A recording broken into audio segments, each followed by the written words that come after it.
Bonsoir, je m'appelle Sébastien Lifshitz.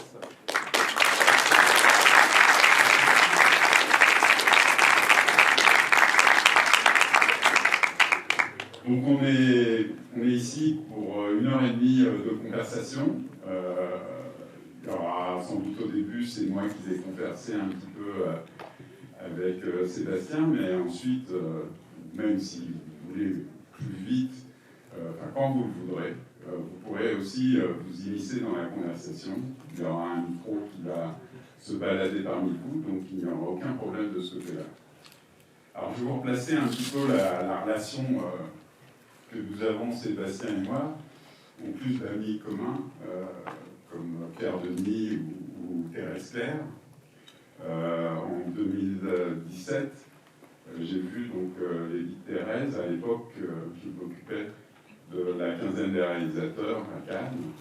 Et le film, j'ai eu beaucoup de mal à le finir entier. C'est-à-dire, j'étais en larmes. J'ai trouvé le film absolument extraordinaire. Et c'est ce qui m'avait déjà frappé dans Les Invisibles. Je le retrouvais, il y avait aussi Thérèse Claire, je le retrouvais dans ce film, c'est-à-dire une facilité pour le spectateur à se retrouver à l'intérieur du film et à être en face de la problématique sans aucune difficulté. C'est-à-dire, des fois, c'est des problématiques très dures. Là, pour le coup, ça l'était, puisque c'était la mort de Thérèse Claire. Mais pour nous, spectateurs, on était amenés avec une douceur rare et qui m'a semblé à ce moment-là être en fait la plus grande qualité que pouvait avoir un film documentaire. C'est-à-dire, en fait, nous placer là où on doit être, ni trop près, ni trop loin, à bonne distance, et sans aucune douleur pour nous. Je pense que pour le cinéaste, c'est autre chose. Et j'ai trouvé vraiment que c'était un documentaire superlatif, comme pas beaucoup, disons la majeure partie des documentaires que Sébastien a réalisés.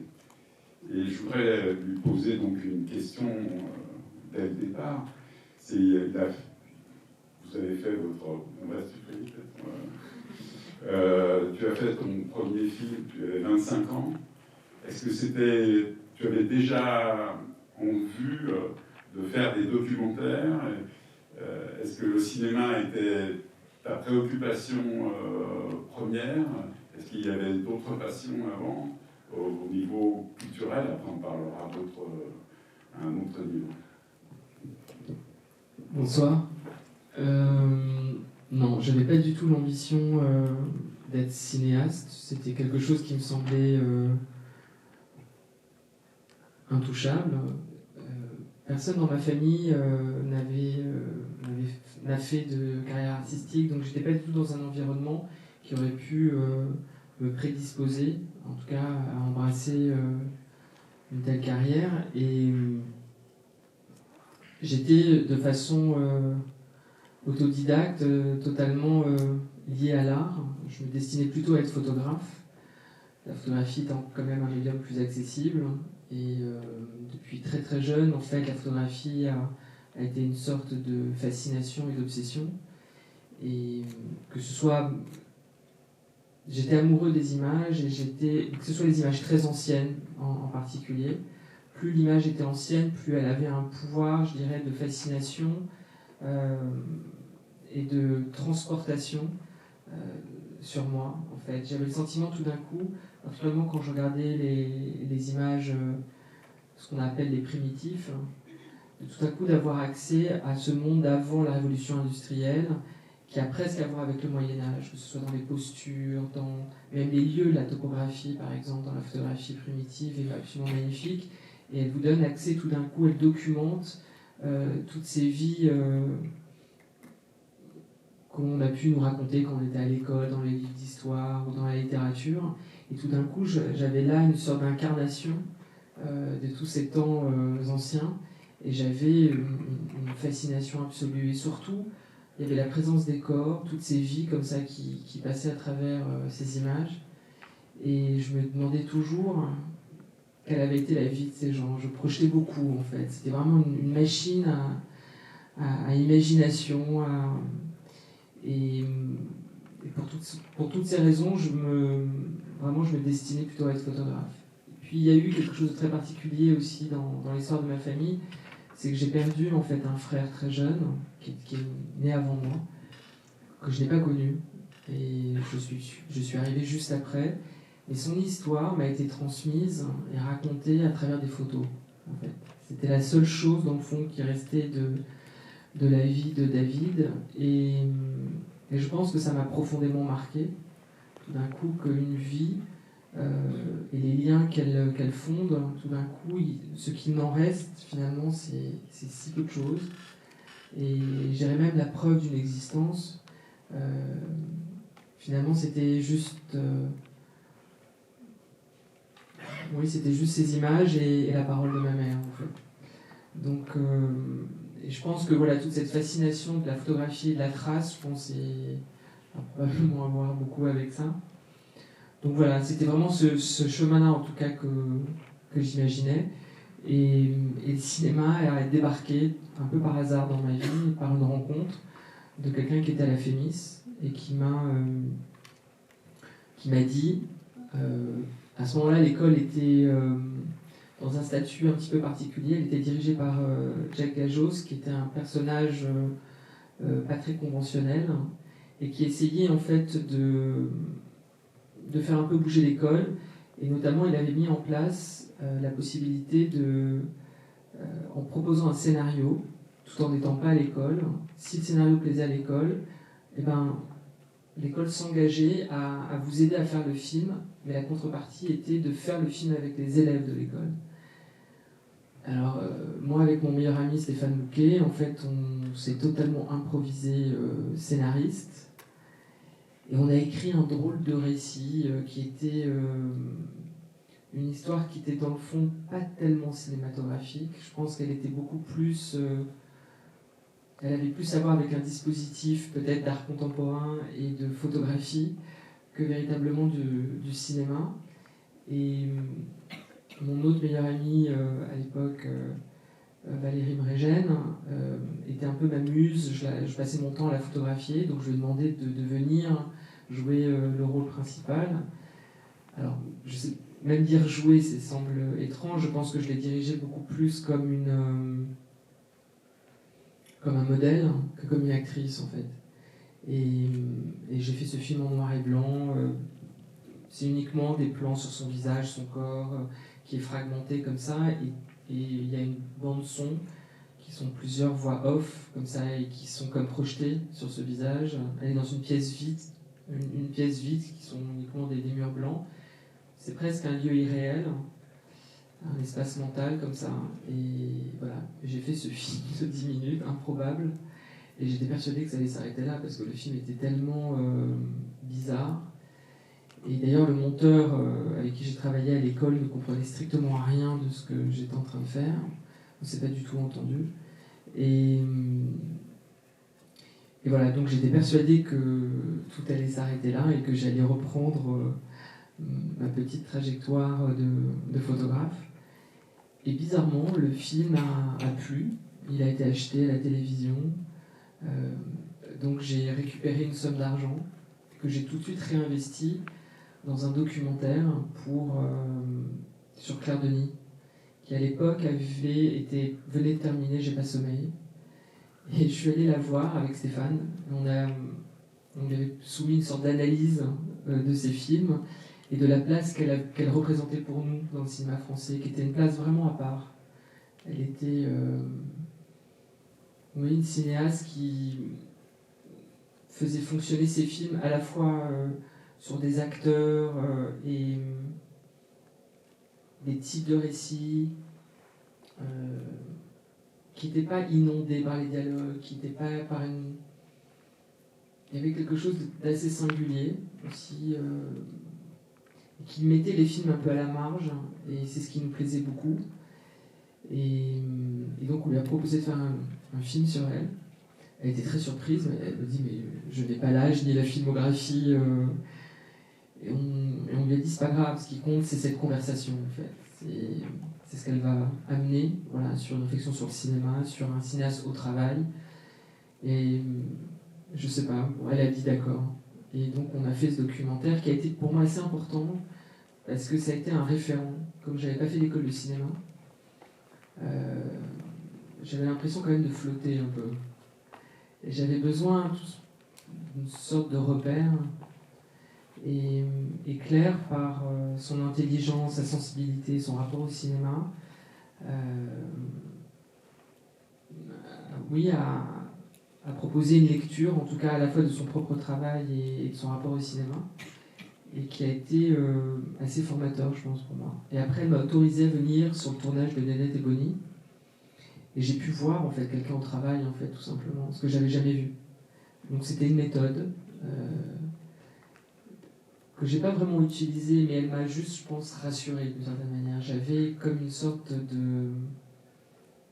Oui, il y avait un référent, en tout cas, voilà, à partir duquel vous pouvez construire quelque chose, on va dire.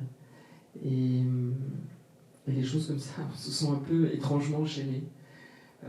J'ai écrit un scénario qui s'appelait Les corps ouverts, qui était là encore une sorte de récit un peu particulier, parce que c'était un moyen métrage. Et à l'époque, fin 90, il y avait très très peu de moyens métrages. Il y avait eu celui de Desplechin, La vie des morts, Versailles rive gauche, peut-être un ou deux, je ne suis même pas sûr. Donc c'était des formats un peu bâtards, comme ça, assez hybrides. Et Les corps ouverts en était un. Et puis en plus, ça racontait de façon assez fragmentaire le parcours d'un jeune maghrébin qui découvre son homosexualité dans un Paris assez populaire et un milieu assez un milieu très modeste. Et j'ai persuadé que j'allais me faire virer dans les grandes largeurs des commissions. Et là encore, en fait, ça a fonctionné, en fait. Et un producteur m'a appelé. Et je dis ça comme ça parce que, en fait, comme je n'étais pas du tout du sérail et je n'avais aucun repère de rien, en fait. Et les choses sont arrivées. Comme ça, il y a eu beaucoup de chance quand même là-dedans.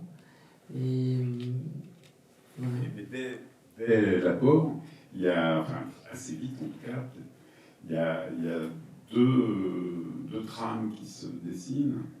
Un cinéma qui a un dispositif léger et une sensibilité aux questions sexuelles, de genre aujourd'hui. Voilà. Et ça, c'était quand même une place, ça promettait une place à part dans le cinéma français aussi. Oui, mais vous ne racontez pas des choses comme ça. C'est-à-dire que moi, je le sentais totalement comme une sorte d'intrus et vraiment, pour le coup, vraiment à la marge de la marge. Parce que même fin 90, je me souviens, Clermont-Ferrand, qui était vraiment le lieu du court-métrage, Les corps ouverts a été sélectionné là-bas. Et j'ai bien vu qu'il créait une sorte de malaise, en fait. Parce que dans le fond, beaucoup des films étaient quand même nourris d'un imaginaire qui avait encore beaucoup à voir avec l'enfance. C'était des films assez légers, il y avait beaucoup de comédie dans le court-métrage. On sentait que c'était des films qui avaient plus à voir avec... oui, peut-être l'enfance, on pourrait dire. Et donc, moi, j'arrivais avec un récit complètement déstructuré, des questions identitaires, sexuelles, et donc c'était assez étrange. Et d'ailleurs, le film n'a eu aucun prix, et Gérard Lefort, qui était venu cette année-là, avait fait tout un papier dans l'IB après, une sorte de compte-rendu, où il engueulait absolument tout le jury, en disant, en gros, s'il y avait un film à voir et à récompenser cette année-là, c'était celui-là. En gros. Et c'est comme s'il avait refait, de cette manière, son palmarès, et vraiment en engueulant un peu le jury, comme ça. Mais ça racontait quelque chose de l'époque aussi, où ces sujets étaient quand même encore assez... pas si évidents que ça, particulièrement dans le monde du cours, quoi, en fait. Et donc c'est pour ça que moi j'avais toujours le sentiment que ma place était quand même très fragile et que tout pouvait s'arrêter à chaque fois du jour au lendemain, quoi.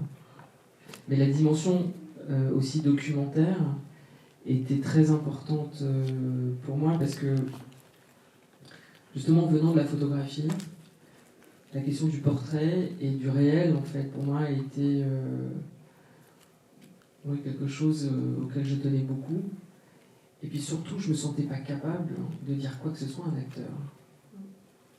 Qui j'étais pour aller dire à un acteur comment jouer, comment incarner, ça me semblait impossible. Alors que d'être et de filmer des non-acteurs, d'abord on était à égalité, extrêmement fragile, vivant comme une sorte de première expérience ensemble, et ça me semblait possible, en tout cas, de construire une sorte de dialogue et un travail ensemble. Et je me souviens, par exemple, sur Les Corps ouverts, Yamine, qui est le personnage principal, est quelqu'un qui vraiment né au cinéma avec ce film, était quelqu'un qui avait une intuition du jeu, il portait un monde en lui assez incroyable. Et j'ai pris beaucoup plus de plaisir à filmer dans le fond ce qu'il était, que de filmer le pauvre scénario que j'avais pu écrire, en fait. Et Pierre Lourageau, qui lui donnait la réplique, l'avait un peu mauvaise parce qu'il me disait, tu vois, je vais me faire bouffer par lui. Il me dit, je sais très bien ce qui va se passer. Il me dit, je vais avoir l'air d'un con, en fait, dans le film, d'un mauvais acteur, qui essaye, qui va être à la peine face à quelqu'un comme ça qui arrive avec tout ce qu'il est, dans le fond, cette espèce de virginité et de lâcher prise, et il a eu raison, en fait. C'est vrai qu'Yamine, en fait, le bouffe à l'intérieur du film. Et on ne voit que lui, d'une certaine manière. Ça apprend quoi, ça, après? C'est-à-dire quelque chose sur la présence, on arrive à cerner plus facilement les personnages qui vont s'imposer à l'écran et qui ne sont pas obligatoirement ceux auxquels on s'attend au départ. J'ai compris avec le temps, parce qu'évidemment tout ça a été très empirique, et le savoir en fait qu'on peut petit à petit peut-être avoir sur la pratique du cinéma, elle s'est fait vraiment pas à pas, quoi. C'est pas du tout d'un coup vous arrivez avec vos certitudes, et quand même une part très expérimentale, mais le rapport à l'acteur, en tout cas pour moi, a toujours été quelque chose d'un tout petit peu qui n'a jamais été une chose très évidente, en fait, et j'ai besoin, c'est une chose qui m'est apparue particulièrement avec le documentaire, j'ai besoin d'aimer les gens que je filme. Pour moi, le cinéma, c'est l'art d'aimer, c'est l'art de la rencontre, et de la compréhension et l'amour, en fait, des gens que vous filmez. Et je me souviens une fois, quand j'étais sur Les Invisibles, il y avait 10 témoins, il y avait 10 portraits, en fait, et pendant le tournage du film, un des témoins m'avait un peu menti lors des rencontres qui ont précédé en fait le tournage.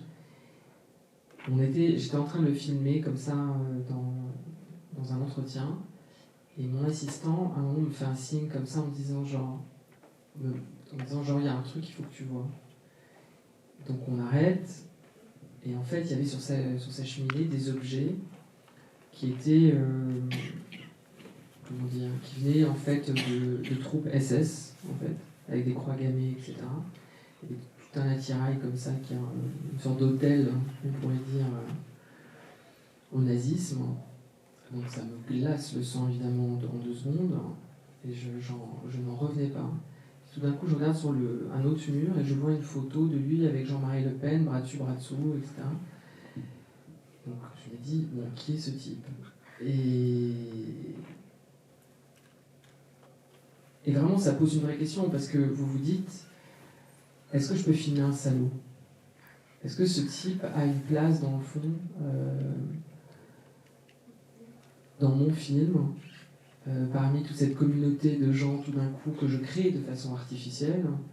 Est-ce que cet homme a le droit d'être là avec eux? Parce que dans le fond, des homos fachos, ça a toujours existé.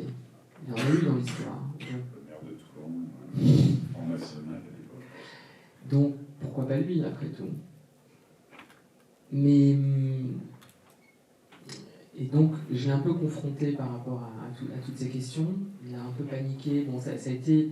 parce que j'ai failli arrêter le tournage, en fait, à ce moment-là. Et je me suis dit non, qu'il fallait lui donner une chance, en fait. De raconter son récit, son histoire, cette histoire-là en particulier aussi. Et finalement, au montage, ce qui s'est passé, c'est que la confrontation avec les autres était tellement impossible, en fait. Il était forcément... il ne s'intégrait pas, en fait. Il y a quelque chose qui... C'est comme si les autres presque l'éjectaient par rapport à tout ce qu'il était. Et au même moment, il m'envoie une lettre d'avocat m'interdisant d'utiliser les images, en fait. Donc c'était très bien, c'était finalement la bonne conclusion. Mais ça m'a fait vraiment aussi prendre conscience la difficulté, la douleur de filmer quelqu'un que vous n'aimez pas, en fait. Parce que j'ai donc, en ayant connaissance finalement de qui il était, j'ai quand même continué. Et franchement, les jours qui ont suivi ont été vraiment difficiles. Et ça a révélé aussi toute une part de sa personnalité. C'était quelqu'un qui était très égocentrique et qui vivait avec un homme qui avait été choisi, je pense, parce que cet homme l'admirait, en fait. Donc tout était absolument horrible et détestable chez ce type. Et par contre, il avait une sorte de verve. Il était un témoin quand même d'une époque. Et il avait une véritable intelligence en tant que témoin par rapport à cette époque.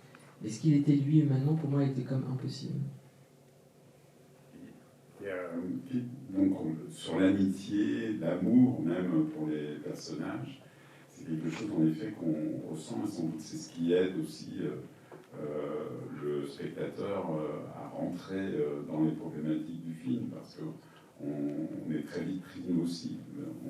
Le talent du réalisateur fait qu'on se prend de sympathie, d'amour pour les personnages de tes films. Et ça n'empêche pas une certaine distance. J'avais jamais vu La Traversée, donc j'ai découvert il y a 2 jours, et je trouve que c'est un film qui est très intéressant sur, on pourrait dire, ton art poétique, c'est-à-dire tout ce que tu peux, même avec quelqu'un dont tu es très proche, tout ce que tu peux laisser de distance entre toi, ta caméra, et je crois qu'à l'époque c'était pas une petite caméra, et Stéphane Bouquet, qui est ton meilleur ami. Et ça donne pour le spectateur un sentiment assez formidable notre imagination fonctionne, après on est confronté avec le récit. Est-ce que c'est venu tout seul? Est-ce que tu as senti une frustration, par exemple, de ne pas pouvoir le suivre? Bon, c'est l'histoire, pour ceux qui n'ont pas vu le film, c'est l'histoire d'un jeune homme qui veut découvrir son père. Son père est un soldat, enfin, a été soldat américain dans les années 60, à l'époque où il y avait des camps de l'OTAN, des bases de l'OTAN en France.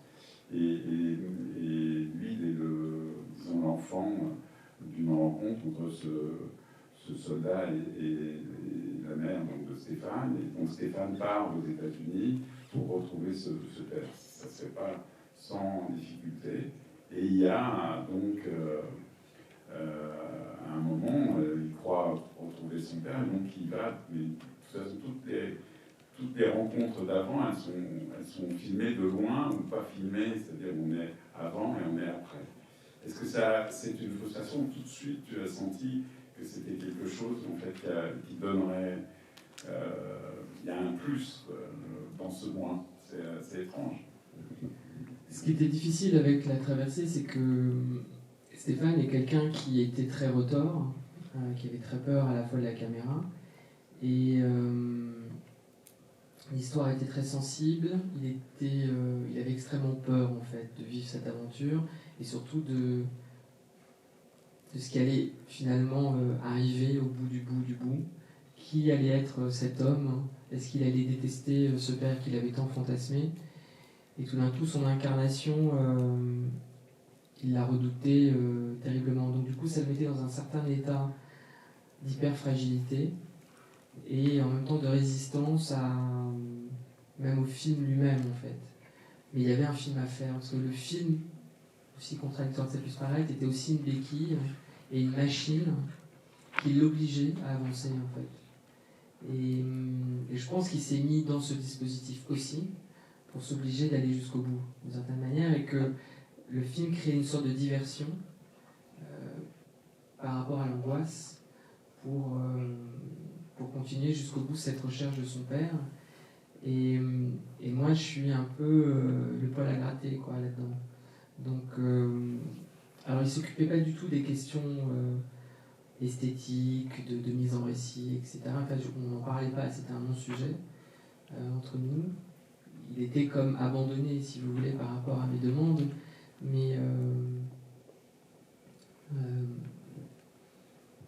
la difficulté, évidemment, quand on tourne un film comme ça aux États-Unis, c'est qu'il y a des lieux qui sont accessibles, d'autres non. Donc, mais ça, pour moi, c'était pas du tout un problème. C'était parce que en allant aux États-Unis pour la première fois, lui et moi, on découvrait aussi une Amérique mythologique, qui est une Amérique du cinéma, une Amérique de la photographie, et on rendait aussi un hommage, chacun à notre manière, à cette Amérique qui nous avait tant nourris et fait rêver. Et donc, au contraire, je dirais que l'utilisation de la photographie quand la caméra n'était pas utilisable ou les lieux étaient inaccessibles, au contraire, était pour moi une sorte de jouissance, parce que là, tout d'un coup, je pouvais sortir mon appareil photo, je faisais des photos, et j'avais ce désir, moi aussi, tout d'un coup, de me confronter à l'histoire de la photographie. Non pas que tous les photos qui sont dans le film soient des images comme Stephen Shore ou William Eggleston auraient pu en faire, mais voilà, je m'amusais aussi par rapport en tout cas à toutes ces références qu'évidemment on avait en tête. Mais heureusement, entre la cérébralité de Stéphane et son hyper-fragilité, quelque chose pouvait se dessiner, disons, dans le film, et rendre sa présence émouvante. Et puis, il y a notre amitié, quoi. Parce qu'au départ, Stéphane voulait que je sois devant la caméra avec lui. Il me disait, il n'y a pas de raison. Et je lui disais, écoute, ça n'a aucun sens que je sois devant la caméra, ce n'est pas mon père, ce n'est pas ma recherche, c'est la tienne. Et il ne cesse dans le film d'essayer de me rebalancer en fait son histoire, la figure, en me disant c'est notre père, il est autant le mien que le tien, et il est autant ma recherche que la tienne, et il y avait ce jeu comme ça un peu permanent entre nous deux. Donc je lui dis écoute, laisse-moi trouver ma place à ma manière.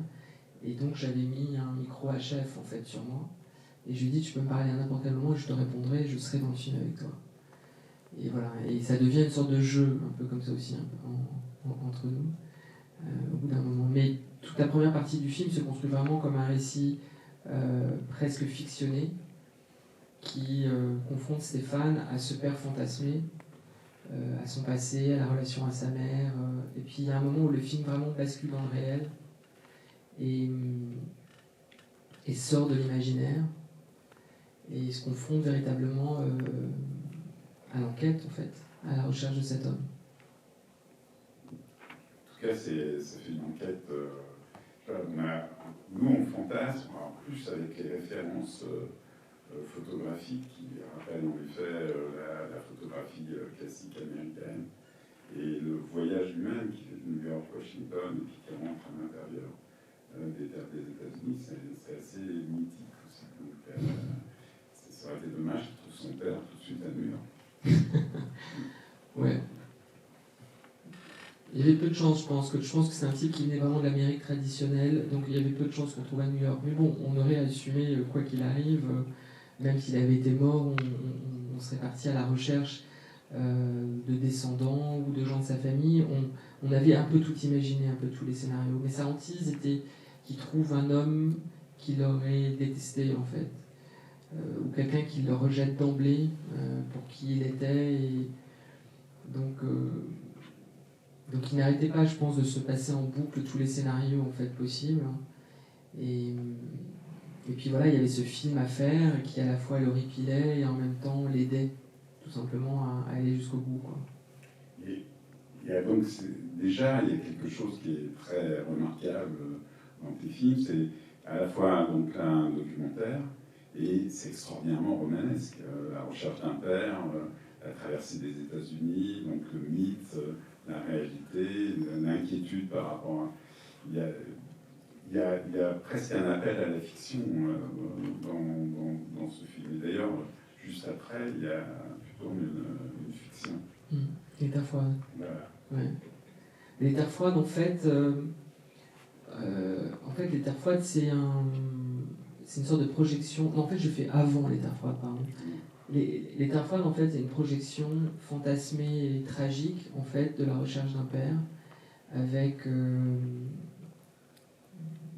comment dire, tous les rejets, en fait, que ça peut supposer. Ce qui s'est passé, en fait, pour les terres froides, c'est que Pierre Chevalier, à l'époque, faisait des films à la télévision et invitait des cinéastes à venir faire des films à la télé.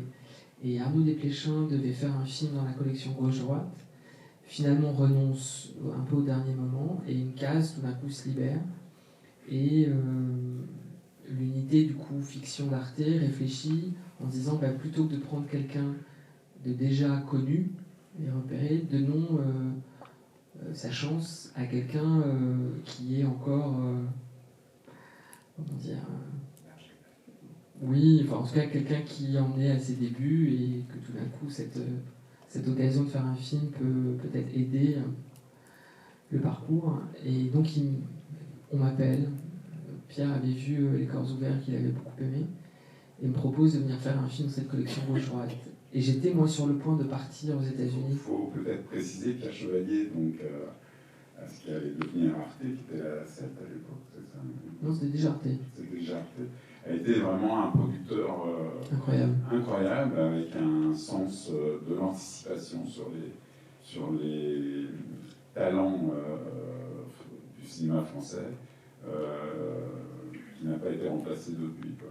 C'était un personnage tout à fait singulier et il a eu une énorme importance dans l'établissement, on pourrait dire, d'un certain nombre de cinéastes jeunes de cette époque, c'est-à-dire la fin des années 90, début des années 2000. Et certains cinéastes, d'ailleurs, ont fait certains de leurs plus beaux films avec lui, avec pourtant peu de moyens. Claire Denis a fait Beau Travail, Téchiné a fait Les Roseaux Sauvages, Assayas a fait L'eau froide. Bon, il y a eu des films quand même assez marquants comme ça qui sont venus de la télévision et que Pierre a su vraiment accompagner et protéger. Et donc il me propose donc de faire ce film. Et donc j'appelle tout de suite Stéphane, puisqu'on était sur le point de nous partir aux États-Unis. Et je lui dis, écoute, qu'est-ce qu'on fait? Et il me dit, si tu me promets qu'on fait le film après, tu peux pas dire non. Une telle proposition ne se refuse pas. Et je lui dis, ok, mais qu'est-ce qu'on écrit? Et tout d'un coup, moi j'avais eu cette idée. À l'époque, en 98, la France était dans un état de tension politique très très fort. Il y avait les élections, je crois, régionales, il me semble, à ce moment-là, et la droite, en fait, se lie avec le FN pour la première fois. Et d'ailleurs, je crois que Libé, à l'époque, titre la droite la plus conne du monde, je sais pas quoi, un truc du genre. Et il y avait des manifestations à Paris et ailleurs qui étaient vraiment sous tension. Le rapport avec la banlieue est très problématisé, racisé même, dans les médias. Et on sent qu'il y a vraiment une sorte de tension et de haine raciale presque qui envahit un peu le pays et qui vraiment est instrumentalisée par les politiques, évidemment par rapport à ces élections à venir. Et du coup, j'ai cette idée en fait d'utiliser ce climat de haine et de tension pour écrire ce récit d'un jeune maghrébin qui apprend au moment de la mort de sa mère qu'il est le fils en fait d'un homme blanc bourgeois vivant à Grenoble et il veut aller se confronter à cet homme en fait, aller lui dire qui il est et voir sauf que quand il arrive en fait, il se fait embaucher dans l'usine de cet homme, il observe à distance en fait un peu le personnage, avant de se manifester auprès de lui, d'essayer de lui dire qui il est, en fait, comme ça. Et l'histoire évidemment va mal finir, et vraiment ce film a été écrit avec vraiment en tête tous les fantasmes qu'on avait autour de la recherche du père de Stéphane, en fait.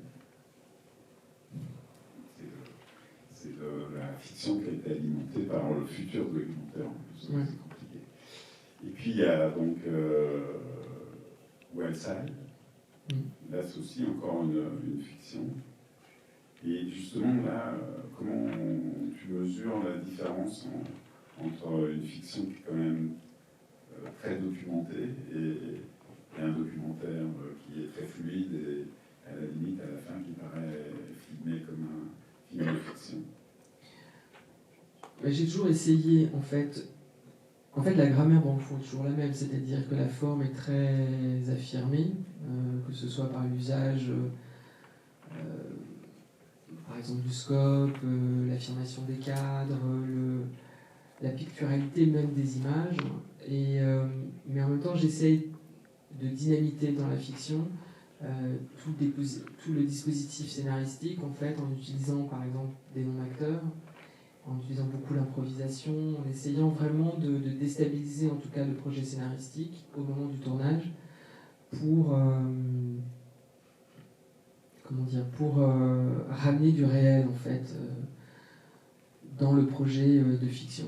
J'ai toujours le sentiment que si finalement la fiction s'en tient que à mes mots, à ma seule imagination, je ne sais pas, que le film devient trop programmatique, pauvre, et finalement, même dans l'expérience même du tournage, n'a aucun intérêt, en fait. Et j'ai besoin, à un moment, que quelque chose vienne d'ailleurs, et que le réel, à un moment, reprenne possession un petit peu des choses. Et Wild Side, c'était vraiment, pour le coup, assez extraordinaire par rapport à ça, puisque quand vous êtes face à des non-acteurs, ils n'ont qu'une technique. L'artifice est impossible en fait. Ou alors il est tellement visible parce que tout d'un coup ils se mettent à jouer et c'est une catastrophe. Donc ils ne peuvent se reposer que sur eux-mêmes. Et une fois qu'ils ont compris ça, il y a une sorte de rencontre qui se fait entre le projet de fiction et ce qu'ils sont eux. Et là il y a quelque chose qui est assez prodigieux, quoi. Et tous les jours, on faisait des impros pendant 1 heure. Je leur disais au dernier moment, ils savaient que quelque chose allait arriver. Et il y a eu une masse comme ça de rush, d'impro, qui était très importante et qui a été et qui a vraiment nourri le film pour le meilleur, je trouve. Alors que je pense que le scénario, Stéphane et moi, on n'est pas des scénaristes. Je veux dire, on est quand même, on s'est improvisé dans le cinéma. Donc on a cessé d'apprendre à faire des films en faisant, en fait. On est tous des scénaristes, je pense. Et je pense que mes films ont cette fragilité-là, en fait. Ce sont des films qui finalement se sont construits par leurs défauts, par tout ce qu'on ne sait pas. Et on essaye tout d'un coup de... Oui, ça amène notamment dans cette fiction quelque chose d'assez intéressant pour le spectateur, c'est qu'il ne se passe pas exactement ce qu'on imagine, ce qu'un scénariste aura imaginé. Oui, sûrement. En tout cas, ça dynamite les archétypes et ce genre de choses. Mais par exemple, je me souviens des Corps ouverts. On avait très peu de fric pour faire le film. Et la monteuse du film que j'avais repérée me dit cette chose, me dit, écoute, je vais venir voir les 3 premiers jours de rush du tournage. Et en fonction de ce que je verrai, je te dirai si je monte ton film ou pas. Et je me souviens à l'époque, on tournait en pellicule et les rushs étaient projetés à la fin des journées de tournage, en fait, et avec toute l'équipe, etc. Et on me projette donc les 2 premières journées de tournage, comme ça. Elle était là. Et moi, j'étais effondré. J'étais vraiment sous le siège en me disant je suis en train de faire la plus grosse daube du siècle. Mais vraiment, j'étais atterré, en fait. Parce que, évidemment, on vous projette toutes les prises. Donc vous voyez, je dirais, tous ces moments ratés, tout ce que vous n'arrivez pas à faire. Et un film d'ailleurs se compose, se fait avec tout ça d'une certaine manière. Et en sortant comme ça du labo, j'étais persuadé qu'elle allait évidemment m'envoyer balader. Et ce qui était étrange en fait, c'est que l'équipe, eux, voyaient qu'il y avait des prises qui étaient formidables. Alors que moi, j'étais incapable de faire le tri en fait. Je voyais le tout et le tout me consternait en fait. Et elle sort, donc on sort tous ensemble et elle me dit. Non, moi je lui dis bon alors tu vas pas le faire alors. Et elle me dit non, pourquoi? Et je lui dis ah bon, donc tu as aimé ce qu'on a vu? Elle me dit bah oui, il y a des choses formidables, etc. Et je n'avais tellement pas de connaissance de ce que c'était que même analyser des rushs et de voir à l'intérieur d'un matériau comme ça, avec tous les ratés, des choses absolument ridicules, qu'il y a des moments de grâce comme ça. Mais je n'arrivais pas à faire le tri en fait. Pour moi, c'était les ratages en fait recouvraient tout d'une certaine manière. Et le film d'ailleurs, ce qui s'est passé, c'est que après qu'on est arrivé au montage, elle m'a dit écoute, voilà ce qu'on va faire, on va regarder les rushs et on se fout complètement du scénario. On ne va garder que ce qu'on aime, que ce qui est réussi. On va mettre tout ça bout à bout et on va voir à quoi ça ressemble. J'ai dit banco. Et donc, on a viré tout ce qui était raté. Il y a eu beaucoup de choses de ratées. Et on est arrivé face à une sorte de mosaïque, comme ça, de film avec plein de trous. Et c'est là où, tout d'un coup, la structure du récit a commencé à se dessiner, c'est-à-dire sur le mode du fragment. Et finalement, le film a trouvé son identité finalement par défaut d'une certaine manière. C'est tous les ratages du film d'une certaine manière qui l'ont construit. Et ça, j'ai trouvé ça très intéressant comme expérience. Je suis vraiment quelqu'un, si vous voulez, c'est pour ça que c'est très étrange pour moi d'être là face à vous et d'arriver soi-disant avec un savoir et une maîtrise et ce qui est juste l'antithèse de ce que je suis. Et de mon parcours en fait. C'est un parcours de quelqu'un qui ne sait rien par rapport à la question du cinéma et de ce que c'est qu'être un cinéaste, de ce que c'est que de parler à un acteur, etc. Je ne vais pas arriver tout d'un coup comme ça avec si vous voulez, avec un savoir bien cadré. Et non, absolument pas. Et j'ai toujours eu du mal d'ailleurs dans le cinéma français avec cette posture des cinéastes qui arrivent avec... qui joue au professeur, si vous voulez, en disant le cinéma c'est ça, et ça c'est pas du cinéma. Il y a quelque chose qui me pose problème, en fait, toujours par rapport à ça. Et j'ai l'impression que le cinéma peut être tellement de choses, et donner une place à beaucoup de monde, et que... Voilà. Est-ce que déjà vous avez des questions à poser? Parce que je sais que, en fait, Sébastien, ce qu'il aurait envie, c'est discuter avec vous, que vous donniez aussi votre avis sur ce que vous avez déjà vu, par exemple. Il y a deux personnes, une là-haut et une là. Bonsoir. Est-ce que... ça fait bizarre mon retour. Est-ce que vous vous sentirez un jour de faire capable un documentaire sur des gens d'extrême droite ou qui voteraient pour Jean-Marie Le Pen pour essayer de les comprendre, justement?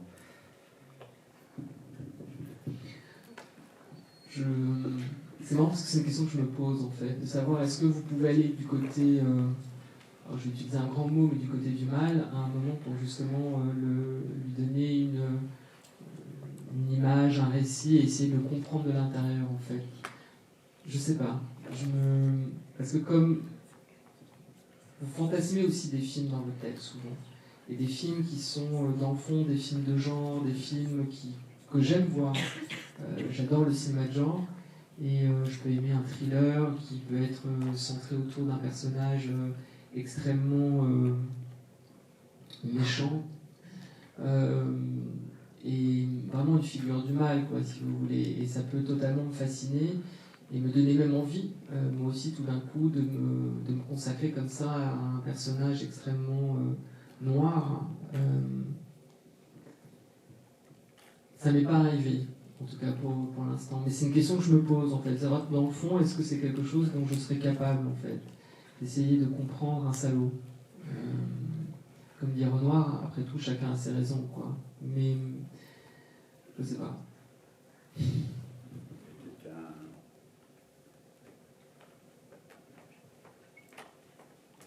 Et après, on reprend le fil du récit.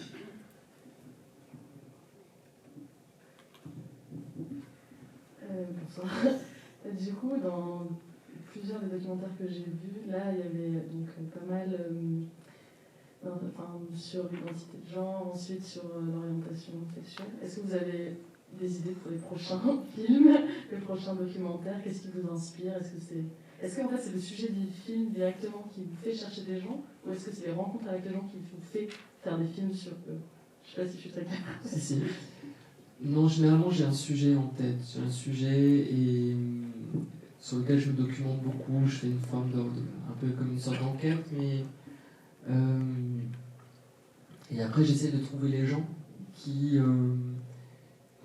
peuvent incarner ce sujet. Mais souvent dans un documentaire, vous avez un point de départ, vous avez une sorte d'idée, mais la confrontation avec le réel va forcément provoquer une sorte de déplacement en fait. Par exemple, adolescente, au départ, j'étais partie avec l'idée de filmer un garçon. Étant moi-même garçon, du coup, je me suis dit que ça serait plus simple de filmer quelqu'un de mon propre sexe qu'une fille à cet âge-là, n'accepterait probablement pas d'être regardée par un homme, et que,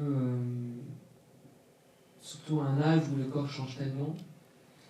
Et bon, pour plein de raisons, finalement, j'ai changé d'avis. On m'a fortement conseillé d'ouvrir le casting en fait, aux garçons et aux filles, ce que j'ai fait. Et effectivement, les gens qui m'ont conseillé de le faire avaient vraiment raison, que les filles à cet âge-là sont infiniment plus passionnantes et intéressantes, parce que je castais en gros les ados à 12 ans. Et non seulement j'ai été beaucoup plus intéressé par les filles, et j'en ai trouvé deux. Et deux tellement particulières, tellement opposées d'une certaine façon, que ça aussi, c'est venu nourrir énormément le récit, puisqu'elles appartiennent chacun à des milieux très très différents. Et donc toute cette dimension, au départ, n'était pas prévue du tout dans l'idée première.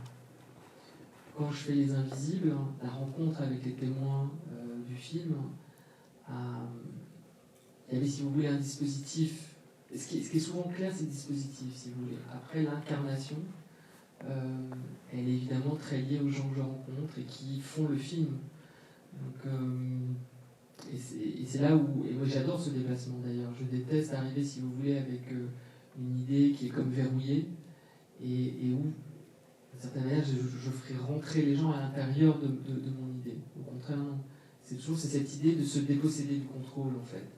Et de laisser les choses vivre, laisser le réel vraiment prendre les choses, prendre le contrôle du film, presque.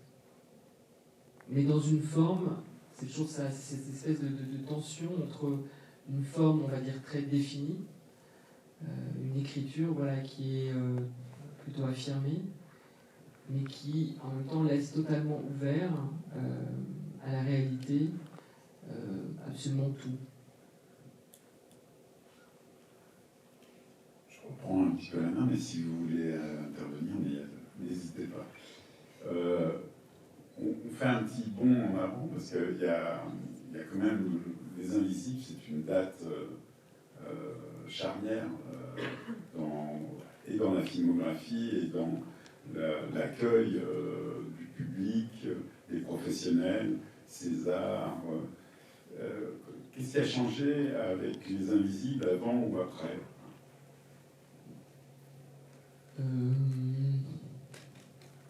Ce qui s'est passé avant, en tout cas, c'est que je fais un film. En fait, avant, je fais une sorte de dépression. Je fais un film qui s'appelle Plein Sud, qui est un film, pour moi en tout cas, raté, et qui du coup me dégoûte un petit peu de la fiction et du cinéma. Et en fait, Les Invisibles, c'est vraiment un film pour moi qui vient comme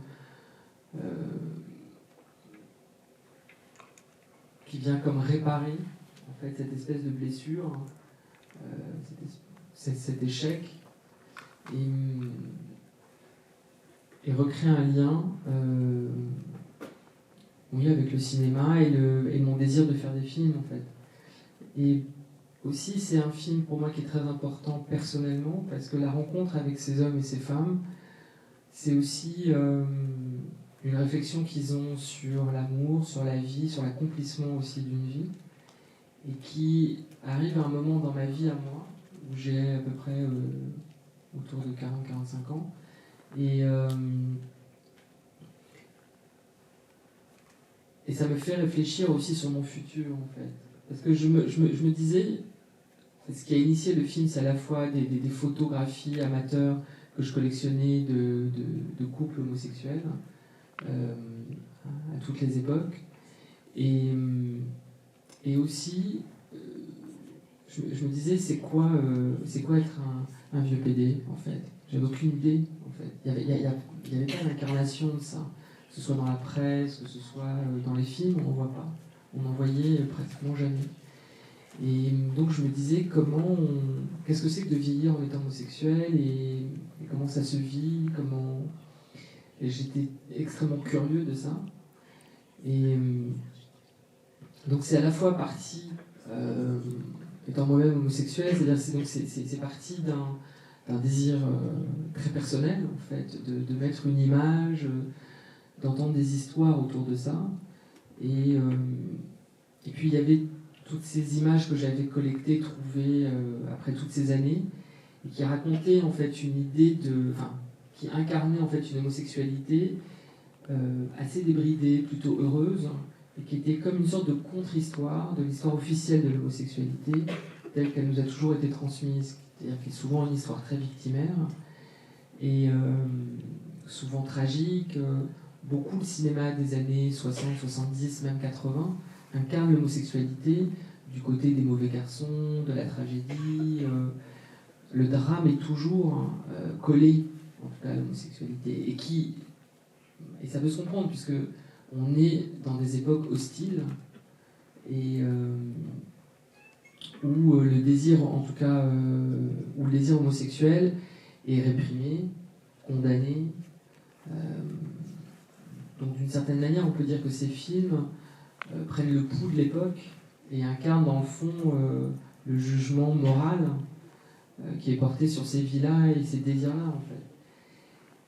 Mais pour quelqu'un de ma génération, tout d'un coup, ça ne coïncide absolument plus, en fait. Donc, alors heureusement, il y a eu des gens comme Almodovar, Stephen Frears, évidemment l'homosexualité a commencé à se débrider et à s'incarner différemment, mais en tout cas pour moi, elle est restée une question dans le grand âge. Et donc, il y avait ce projet aussi sociologique et historique d'essayer de retracer les 70-80 ans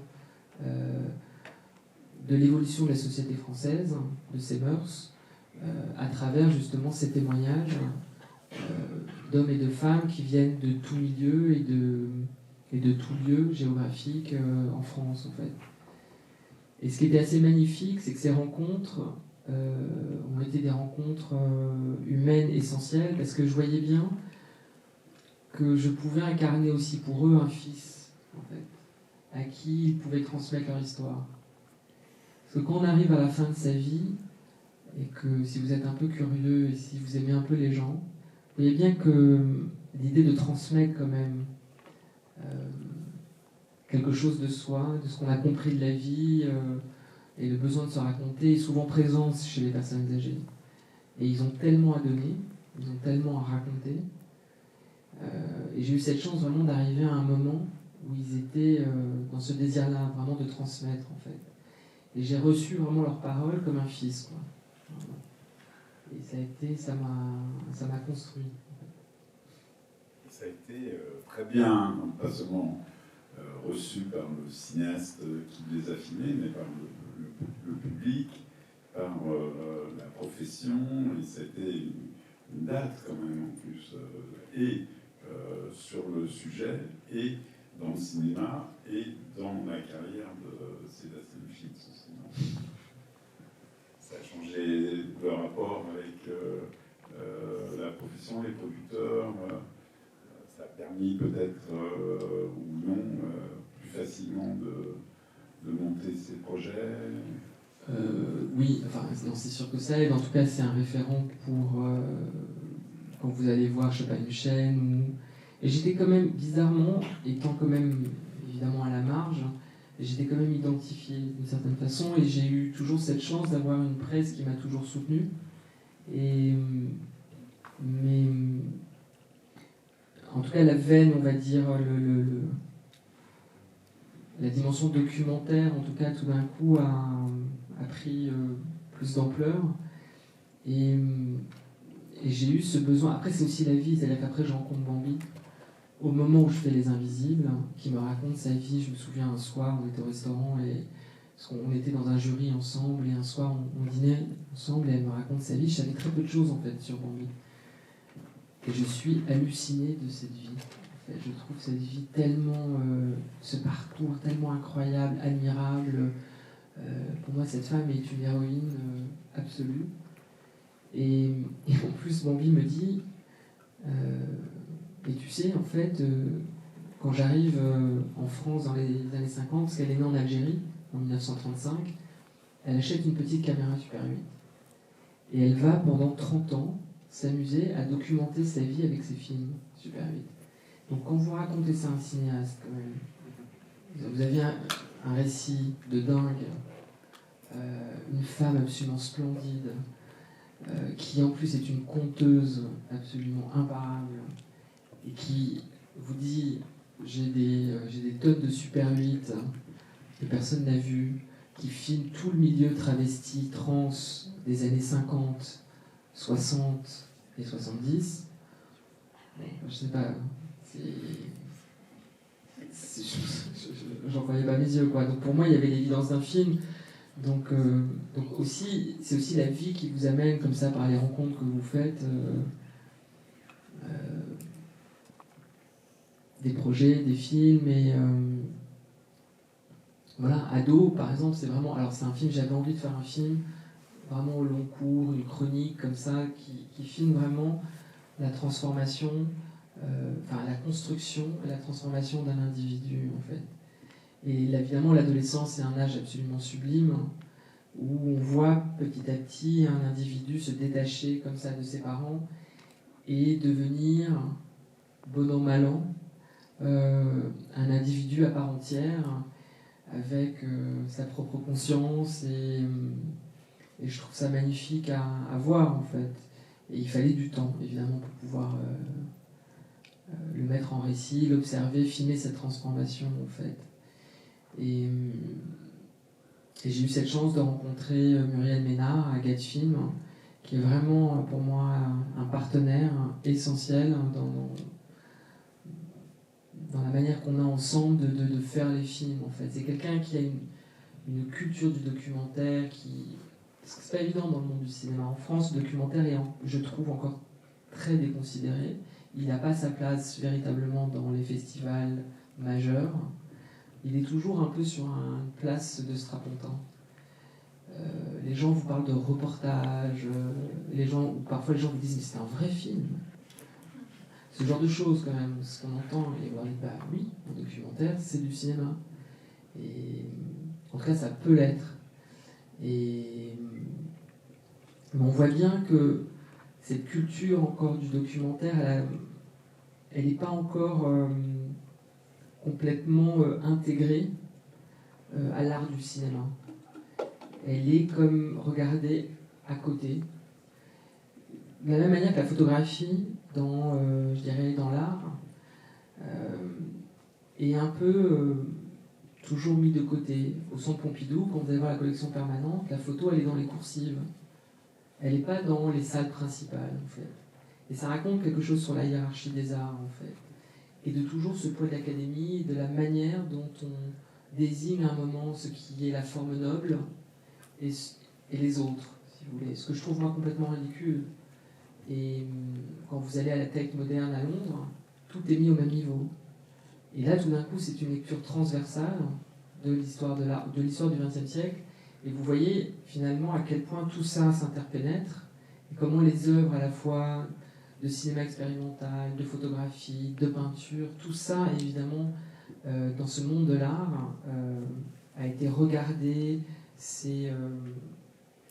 Chaque artiste s'est inspiré, non pas, un peintre ne s'inspire pas que de peinture, il regarde tout. il est comme une éponge en fait. Et donc je suis toujours un peu choqué, si vous voulez, parfois, comment dans les festivals, la place qu'on est peut-être prêt à donner au documentaire. Donc il y a des festivals de documentaires qui, d'une certaine manière, sont comme des ghettos. oui, comme des ghettos, alors que je trouve que le documentaire a Cela dit, des fois, les festivals de documentaires servent aussi de marchepied. J'ai vu comme ça, les premiers films d'Abbas Kiarostami, les Français étaient incapables de dire si c'était des documentaires ou pas. Et du coup, Close Up a été un grand prix au cinéma du réel, quand même. Voilà, qui n'était absolument pas un documentaire. Mais il y a aussi des documentaristes qui ont réussi à se faire un nom dans ces festivals. J'en parle en connaissance de cause parce que je suis tout à fait d'accord avec ton point de vue sur la marginalisation du documentaire. Parce que moi, quand j'étais mal vu, on me faisait suivre des documentaires. J'adorais ça, mais je ne disais pas que je ne montrais pas ma joie, mais j'ai suivi comme ça des grands maîtres du documentaire qui sont pour moi les grands maîtres du cinéma, tout simplement. Et j'ai vu donc l'USAS, le cinéma du réel, des films de Robert Kramer complètement formidables de cinéma, et des choses de maîtres soviétiques ou ex-soviétiques.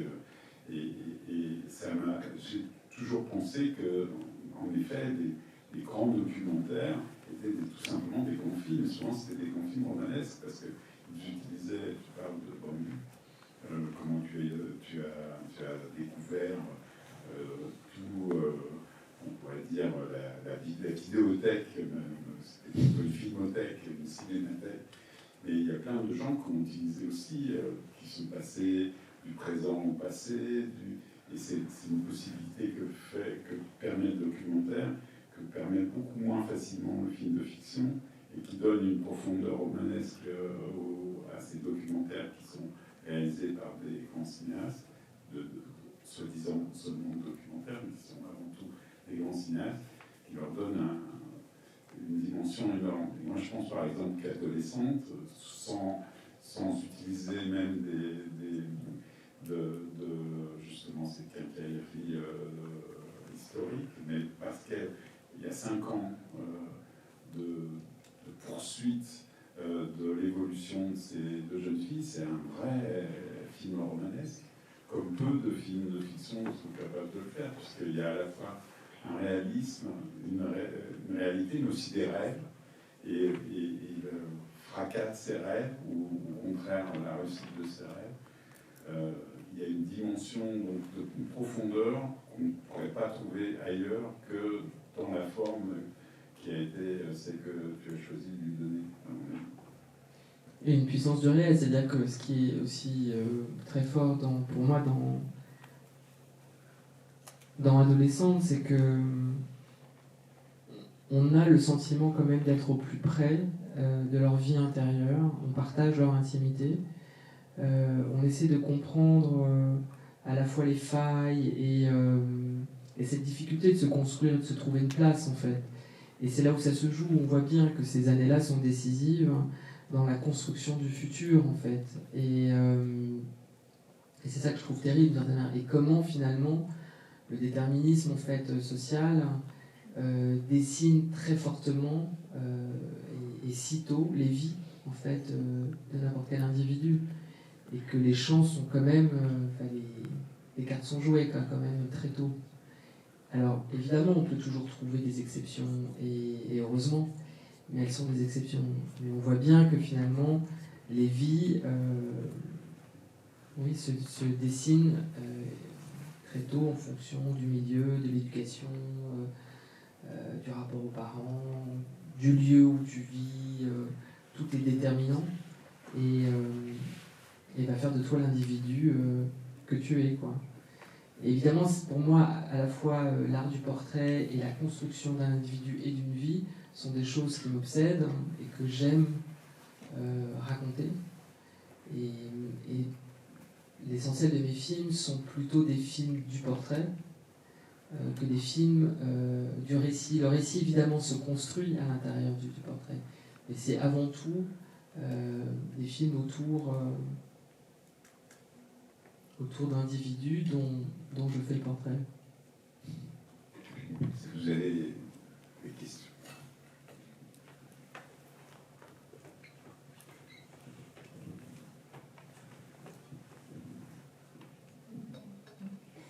Bonjour, moi j'aime beaucoup votre travail. J'étais très très émue par adolescente comme partout au précédent film. Et il y a une question en fait qui m'obsède depuis, c'est comment on accède à cette intimité-là. En fait, vous parliez tout à l'heure du choix de départ, de peut-être choisir un garçon qui est plus près de vous, finalement c'est deux jeunes filles. Comment on obtient ça et en amont et peut-être après au visionnage, comment ça se passe? Je pense notamment à cette séquence où elles parlent de leur première fois, de comment ça va se passer et puis tout ce qui suit. Voilà, j'avais très envie de vous entendre là-dessus. L'intimité, c'est vraiment la relation que vous créez d'abord avec elle, c'est la relation de confiance. Et il faut du temps. Évidemment, vous n'arrivez pas tout de suite, dans cette proximité, c'est impossible. Je me souviens que au tout début, quand je suis arrivée sur le tournage d'Adolescente, la première scène que j'ai tournée, c'était une scène en fait de repas, de déjeuner juste avant la rentrée. On est chez Emma. Je mets la caméra. Moi, j'étais terrorisée au début parce que je ne savais pas comment m'y prendre en fait, parce qu'on ne se connaissait pas encore. Et donc je mets la caméra sur pied. On était sur une focale assez courte, plan large. Ils sont en train de manger. Et très vite, Emma est tendue, elle s'engueule évidemment avec ses parents. Et ça part assez vite dans une espèce de pugilat comme ça. Et je sentais que quelque chose était faux en fait. Et ce qui était faux, c'était la distance. Parce qu'en fait, tout d'un coup, cette scène, du fait que j'étais si frontale, à distance, plan large, le plan pour moi était faux. Parce qu'ils théâtralisaient absolument tout. Tout d'un coup, ils étaient comme petits dans l'image, chacun. On les voyait un peu gesticuler, s'engueuler, etc. Et quelque chose de mon rapport à eux et de la manière dont je les mettais en récit dans le plan, par la distance, je trouve créé, alors peut-être le mot cynisme est peut-être fort, mais c'est comme si je regardais des gens dans un aquarium, un peu, si vous voulez. Et je sentais que c'était faux. Et heureusement, pendant le tournage, en fait, je faisais des allers-retours au montage avec Tina, la monteuse, on regardait les rushs, on en parlait beaucoup. Et très vite, je me suis approchée. Mais il a fallu un peu de temps, si vous voulez. Les filles se sont acclimatées très vite à la caméra. Et donc, petit à petit, donc, je me suis approchée, on a allongé les focales.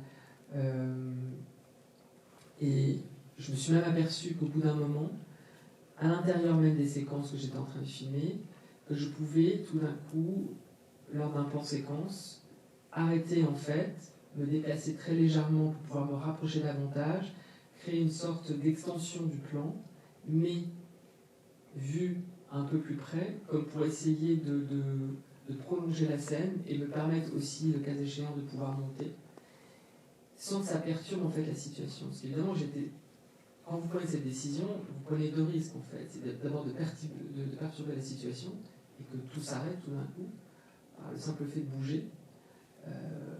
Et aussi, vous prenez le risque que pendant ces peut-être 10 secondes, vous coupez, vous vous déplacez, vous vous replacez, et vous réenclenchez la caméra, que quelque chose d'essentiel se dise, mais que vous n'aurez pas. Alors j'avais le son qui continuait, je disais toujours à Yolande, tu continues de tourner quoi qu'il arrive. Le son ne coupe jamais le son. Et ce qui pourrait laisser du coup elle percher pendant des heures, la pauvre. Et ça a été possible assez vite. Et je constatais qu'en fait, ces mouvements qu'on pouvait faire dans les lieux ne perturbaient pas en fait les situations. Parce que je pense que ce qu'ils étaient en train de vivre à ce moment-là était plus fort que le dispositif qu'il y avait autour d'eux en fait. Ils étaient tellement accaparés. C'est souvent une situation de lutte d'ailleurs. C'est un âge où on est beaucoup en lutte. Et on essaie de se confronter à l'autorité parentale et Et on essaye de s'affirmer, en fait. Et donc, les enjeux qu'il y avait à ce moment-là étaient plus forts, si vous voulez. Donc, du coup, très vite, chacun s'est acclimaté, en tout cas, à notre présence. Et finalement, j'ai pu m'approcher de plus en plus et découper d'une certaine manière, vraiment appliquer une grammaire de fiction dans des situations purement documentaires, si vous voulez. Après, les gens ont toujours une conscience d'être filmés. Hein. Il ne faut pas imaginer que tout d'un coup, ils oublient complètement la caméra. Mais quelque chose est quand même plus fort à ce moment-là dans leur tête et d'une certaine manière vous permet, vous, de trouver votre place et de vous fondre, en fait. Et sur la première fois, les filles n'arrêtaient pas d'en parler, en fait, hors caméra. Elles étaient un peu en boucle là-dessus. Et donc, un jour, je leur ai dit, on va en parler dans la caméra. Hein. Et elles m'ont dit, non, c'est trop la gêne. Et j'ai dit, si, vous n'arrêtez pas d'en parler. Donc, le film reflète votre vie, ce que vous pensez, etc. Donc, il faut... Donc, c'était une espèce de négo. Et par moments, en fait, je pouvais provoquer des discussions. Mais parce que je les avais entendues avant, en fait. Mais ce que je trouvais très beau, c'est-à-dire que je pouvais impulser quelque chose, donc ça partait d'un dispositif fictionnel, mais très vite, ce qui s'échangeait, c'est ce qu'elles avaient envie de se dire à ce moment-là sur le sujet, en fait. Donc, très vite, le matériau redevenait tout de suite documentaire, et ce qu'elles se disaient, sur la première fois à ce moment-là, c'est ce qu'elles ne s'étaient pas encore dit, en fait. Et voilà.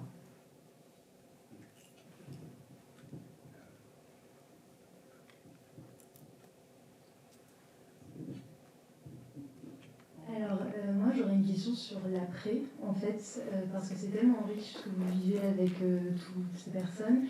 Je me demande quelle est votre relation après le tournage, comment est-ce que eux gèrent le fait de se voir à l'écran comme ça, et du coup de fait le jugement au final des spectateurs sur eux et sur leur vie, et aussi comment est-ce qu'on fait pour pas avoir un peu cette impression de juste prendre leur vie, leur image, et après de un peu les abandonner. Je me demande vraiment comment est-ce qu'on fait pour garder ce lien qui a l'air très fort avec les personnes. Voilà. Le lien, il est... de toute façon, je l'ai avec eux après le film, parce que, si vous voulez, il y a effectivement l'expérience du documentaire qu'on fait ensemble, mais c'est quand même aussi, quand vous passez 5 ans, par exemple, avec Emma et Anaïs, c'est un moment de ma vie, c'est un moment de leur vie, en fait. Donc, on construit des liens très forts, si vous voulez. Même Bambi est quelqu'un que j'appelle très souvent, Pierrot, dans Les Invisibles, qui est le chevrier, quelqu'un que j'appelle toujours pour prendre de ses nouvelles, c'est des gens qui comptent pour moi, en fait. Donc, au-delà de la question du film. Et après, quand ils voient leur... C'est compliqué de se voir, en fait, quand on n'est pas un acteur. D'abord, la première vision, c'est un rapport narcissique que vous avez à votre présence. La toute première fois que vous voyez. Vous ne pouvez pas voir le film comme un film. Vous regardez d'abord vous, là où vous trouvez moche, là où vous trouvez débile, là où vous trouvez plutôt pas mal. Et vous passez comme ça par différents états. Il vous faut plusieurs visions pour arriver à voir le film comme un film. Et presque à vous voir comme un personnage, que comme une personne. En fait, il faut... Mais au bout d'un moment... C'est possible, en fait. Et les filles, d'ailleurs, maintenant me parlent du film comme un film. Et elles arrivent à en parler avec une certaine distance qui leur permet tout d'un coup de réfléchir dessus, sur comment je les ai regardées, je les ai mises en récit, en fait, sur ces 5 années. Et puis, il y a évidemment des moments... parce que, par exemple, je me souviens quand Anaïs a vu pour la première fois le film, elle m'a dit une chose qui m'a vraiment émue. Elle me dit, tu vois, j'étais pas sûre d'être quelqu'un de bien, mais je trouve que ça va. Donc, comme si le film vraiment l'avait aidé à s'accepter un peu plus, quoi. Et comme elle dit, à se trouver, comment dire, plutôt pas mal, quoi. C'est une belle personne, Anaïs. Comme le temps passe assez vite, il est presque... Mon micro, je sais pas assez. Le temps passe vite, il va être bientôt 8h, et à 8h, on va projeter ici, je crois, les vies de Thérèse. Comment s'est passé bon, Thérèse est un personnage des Invisibles. C'est un grand personnage c'était un grand personnage dans ma vie. Que tu as connu. Que j'ai connu, 1974, donc il y a très longtemps. Et donc, tu as filmé ces derniers jours, ces derniers mois même. Tu peux raconter un peu comment s'est passé tout ça? Mais les vies de Thérèse, ça a été vraiment, alors pour le coup, j'ai filmé les vies de Thérèse pendant adolescente. Donc c'était assez vertigineux de filmer à la fois la vie qui pulse avec Emma et Anaïs, et de l'autre côté, une femme, une immense femme, qui était en train de mourir et qui ne voulait pas subir cette mort, si vous voulez, passivement, et qui voulait inventer un dernier geste politique, et qui était de donner à voir justement comment on apprend à mourir, en fait. Et donc un jour, en fait, elle m'appelle moi j'étais donc en tournage sur adolescente, en me disant, écoute, voilà, elle m'a annoncé en fait qu'elle était gravement malade. Et c'est toujours étonnant avec Thérèse, parce que Thérèse, c'est un chêne, si vous voulez. C'est quelqu'un que vous ne pouvez pas imaginer mourir. Je peux pas vous dire ça, mais elle avait une telle force en elle que donc j'étais très, très triste en fait d'apprendre évidemment ça. Et elle avait cette conscience que le temps lui était vraiment compté et qu'elle avait envie de faire quelque chose. Et cette chose, c'était de faire un film. Donc j'étais un peu abasourdie et je lui ai dit mais qu'est-ce que comment ça un film, filmer quoi? Et il m'a dit le film est en train de mourir. Et donc je lui ai dit écoute je ne sais pas, enfin, j'étais un peu bouche bée quand même évidemment, parce que ça arrive tout de suite après l'annonce de bon j'ai un cancer, je vais mourir, nanana. Donc déjà ça quand même. Donc je lui ai dit écoute tu es où là? Elle me dit je suis à Montreuil, chez moi. Je lui dis écoute, je prends le métro, je viens te voir. Et pendant tout trajet de métro, je me suis dit, bon, j'avais imaginé tout un truc pour lui dire non, en fait. En disant, ce n'est pas possible, de toute façon, je tourne un film en ce moment, tout ça, là. Et puis, je suis arrivée chez elle, elle était assise dans son salon, près de la fenêtre, comme ça. Et une amie était là, elle m'ouvre la porte, et Thérèse m'attendait, elle me voit, elle me fait un sourire, mais pepsodent. Et elle me prend dans ses bras comme ça, elle m'embrasse, elle me dit tu es là, comme ça. Et j'étais foutue. donc à partir de là, je me suis dit ok, il va falloir faire ce film. Et donc et voilà. Mais après, c'est une chose, si vous voulez, elle m'énonce son désir, mais à partir de là, vous vous dites mais qu'est-ce que je filme, qu'est-ce que je fais? Concrètement, c'est quoi filmer quelqu'un en train de mourir? C'est comment on construit un récit avec ça? Qu'est-ce qu'on filme au quotidien? Puisque évidemment, tout était limité en fait. Et donc voilà, donc j'étais évidemment, je cogitais beaucoup et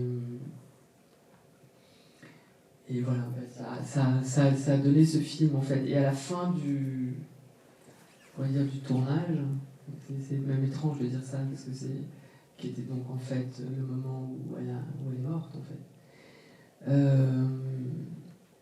On s'est mis en montage et j'ai dit à Pauline qui a monté le film, je lui ai dit écoute, je ne sais absolument pas si tout ça va faire un film, pourrait faire un film, et franchement, je lui ai dit franchement, on se le dit quoi, si vraiment à la vision des rushs tu as le sentiment qu'il n'y a pas de film, c'est pas grave.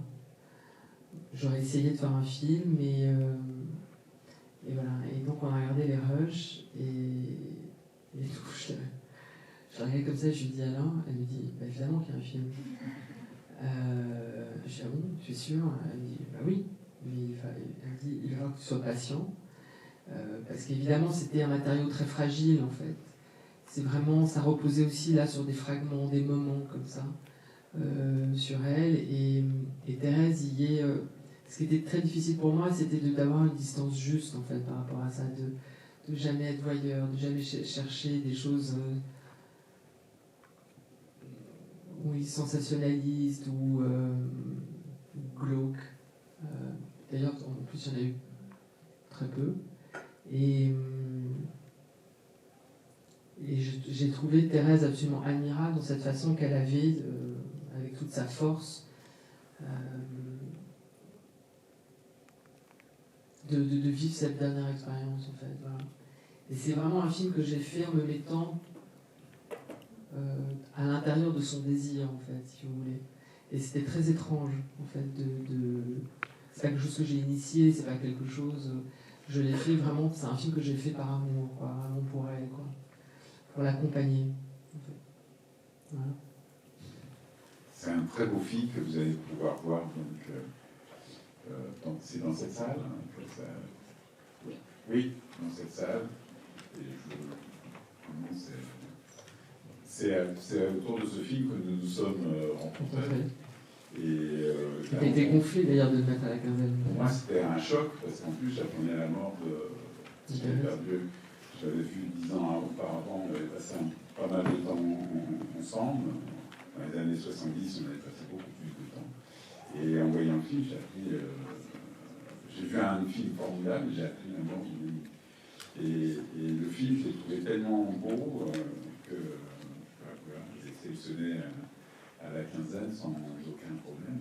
Il a reçu un accueil digne de sa beauté.